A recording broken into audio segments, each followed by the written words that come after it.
The Curious Case of Benjamin Button is the story of an old man, who during his life grows younger and younger. Life is reversed in an odd and quirky way, which is an interesting thought for the reader. When being born, Benjamin Button possesses all of his life knowledge, and it sadly disappears the older he gets. Benjamin Button is born in 1860, and during his reversed life, he goes to war, runs a business, gets married, has children, attends college, kindergarten, and ends his life in the care of his nurse. The story begins with a nameless, first-person narrator who is ready to share with you a rather remarkable tale. His story begins in the summer of 1860, with Roger Button, a socially prominent man who owns a hardware company in Baltimore. Roger heads to the hospital to meet his newborn son, only to find that his baby is actually a 70-year-old man. It turns out that Benjamin Button, as the baby ends up being called, ages in reverse. He was born at 70 and gets younger at the same rate that everyone else gets older. His parents are filled with shame at their abnormal child and force him to act like a baby, even though Benjamin has the body and mind of a much older man. He ends up being great friends with his grandfather. Most people blame Benjamin for his peculiarity. They wish he could just start acting normally, but Benjamin takes the whole thing in stride. He's a pretty easygoing guy. When Benjamin appears 50, and has actually been alive 20 years, he meets and falls in love with the beautiful young Hildegard Moncrief. Luckily for Benjamin, Hildegard has a thing for older men, and the two marry and have a son, Roscoe. Unfortunately, as Hildegard gets older, Benjamin gets younger. He quickly loses interest in his wife.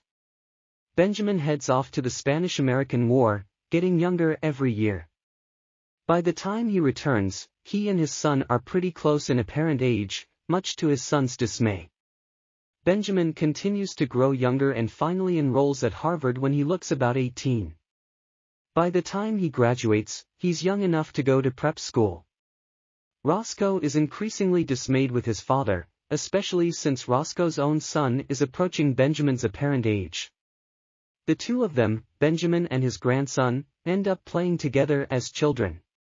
Eventually, Benjamin is young enough to go kindergarten, and finally too young even for that. As he gets smaller and smaller, he forgets all the things he's ever done in life. At last, Benjamin can sense only colors and the smell of milk, and finally even those small sensations fade away into darkness. The Curious Case of Benjamin Button demonstrates how hard it can be to face other people's assumptions and expectations. For Benjamin Button, who's born with a condition that causes him to age backwards, this means constantly having to behave the way other people think he should. His father, for one, wants him to play the part of a dutiful firstborn son. Meanwhile, the rest of society wants him to act in accordance with his physical appearance, which is often out of step with his actual age. As Benjamin tries to navigate these different expectations, he ends up with very little room to live the way he wants, at least without disappointing certain people in his life.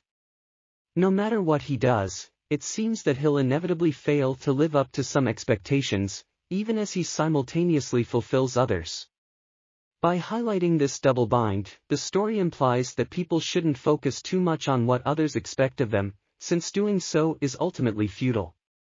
Instead, people ought to live life on their own terms. From the beginning of his life, Benjamin is pressured to live up to his father's expectations. These expectations exist for Benjamin before he even meets his father. Mr. Button fantasizes about Benjamin's future as he makes his way to the hospital to see him for the first time, hoping that his son will eventually go to Yale University, just like Mr. Button himself. Given that his father already harbors these aspirations for his son, it's clear that Benjamin, with his unique reverse-aging condition, will have an uphill battle when it comes to pleasing his father. The problem that Benjamin encounters, though, isn't just that his father has high hopes for him, it's that Mr. Button's expectations basically ignore reality, since he wants Benjamin to act in ways that are completely out of touch with who he is. Benjamin's condition, after all, is both physical and mental, meaning that he doesn't just look like an old man but also thinks and feels like one. The fact that his father insists that he act like a little boy thus forces him to be someone he's not. This is the case when Mr. Button brings home a baby rattle one day and orders Benjamin to play with it, a demand that seems ridiculous given that what Benjamin actually wants to do is sit around smoking cigars and reading an encyclopedia. Later, Mr. Button makes Benjamin play with children his own numerical age, and when Benjamin accidentally breaks a window one day, his father is happy about it because he sees this as the behavior of a stereotypical little boy. From this point on, Benjamin purposely breaks something every day, but he only does this because it's expected of him. It's clear, then, that he's eager to please his father, but this means sacrificing the existence that he, Benjamin, wants to lead. Of course, Mr. Button isn't the only one to force certain expectations on Benjamin. Society as a whole also assumes that he'll act a certain way, and this conflicts with Benjamin's desire to please his father. Specifically, strangers take it for granted that he'll behave like whatever age he appears to be. On the whole, this shouldn't be much of a problem, since Benjamin genuinely feels however old he looks. But he often finds himself torn between expectations, since his father wants him to act his numerical age while everyone else wants him to act his physical age. This is a difficult dynamic to navigate, and it illustrates that it's impossible to please everybody at once. This inability to live up to conflicting expectations is especially pronounced when Benjamin finally fulfills his father's wish that he attend Yale University. Having managed to please his father, he's suddenly forced to face the fact that nobody outside his immediate family sees him as an 18-year-old, because he doesn't look 18. The registrar, for one, refuses to believe Benjamin's true age, calling him a dangerous lunatic for trying to infiltrate a freshman class as a middle-aged man. The registrar yells at him to leave, at which point an angry mob of students chase Benjamin away while shouting insults.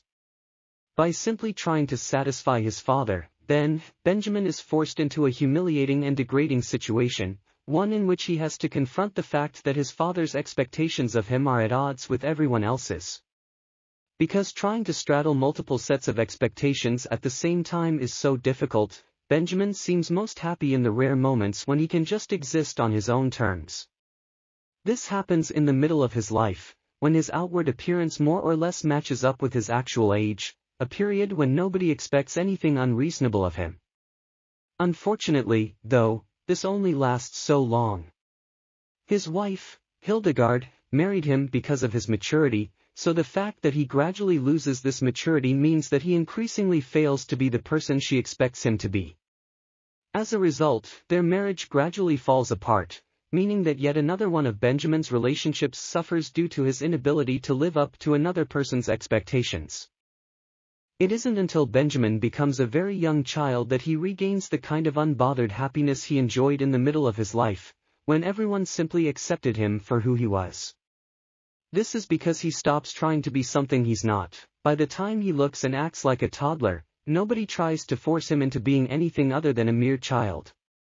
And this is fine with him, because he can't even remember that he is, in reality, quite old. The fact that this is seemingly the happiest period of Benjamin's life tragically illustrates how pointless it is to try to conform to society's many expectations, an endeavor that is at best impossible and at worst detrimental to a person's overall happiness and well-being. The curious case of Benjamin Button belongs to that category of short story in which an absurd conceit is established at the outset, and is then played out in a realist vein. Here the conceit is that a man is born with the body and mind of a 70-year-old, and proceeds to live his life in reverse. The joke is that no one else seems to notice, or at any rate, they regard Benjamin Button's inverted progress not as a flagrant violation of the laws of science, but as an embarrassing social problem.